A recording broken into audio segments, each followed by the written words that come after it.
A devastating earthquake has struck in an Asian nation. Countries are anxious to rescue their traumatized nationals and get them out of harm's way.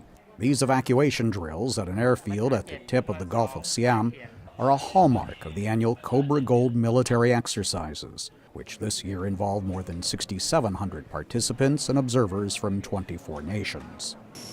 The annual exercises have run for more than 30 years, but this year's edition almost did not happen. The United States took a hard look at canceling after Thailand's military carried out another coup last year. In the end, Washington decided to scale back Cobra Gold.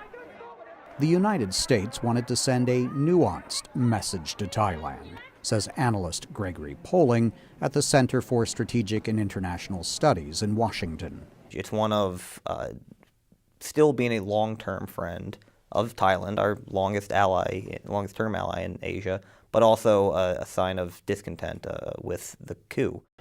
Royal Thai Navy Rear Admiral Wanapon Gromgao expresses relief Cobra Gold went ahead this year.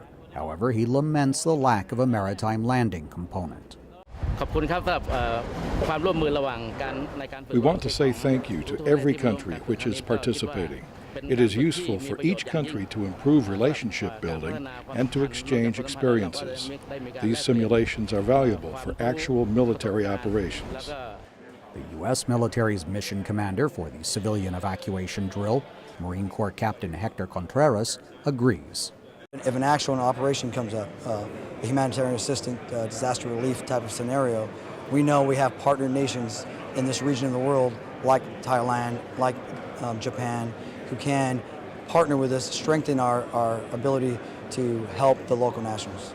This evacuation scenario, complete with simulated medical emergencies, is meant to give the military personnel from Japan, the United States, and Thailand an idea of just what it would be like if they were suddenly called in to help evacuate thousands of civilians from their own countries and get them safely back home.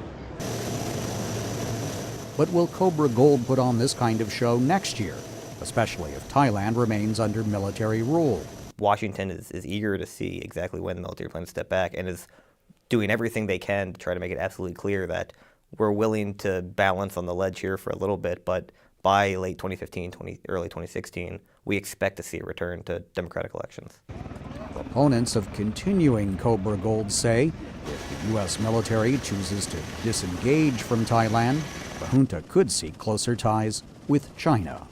Steve Herman, VOA News, U-Tapao Naval Airfield, Thailand.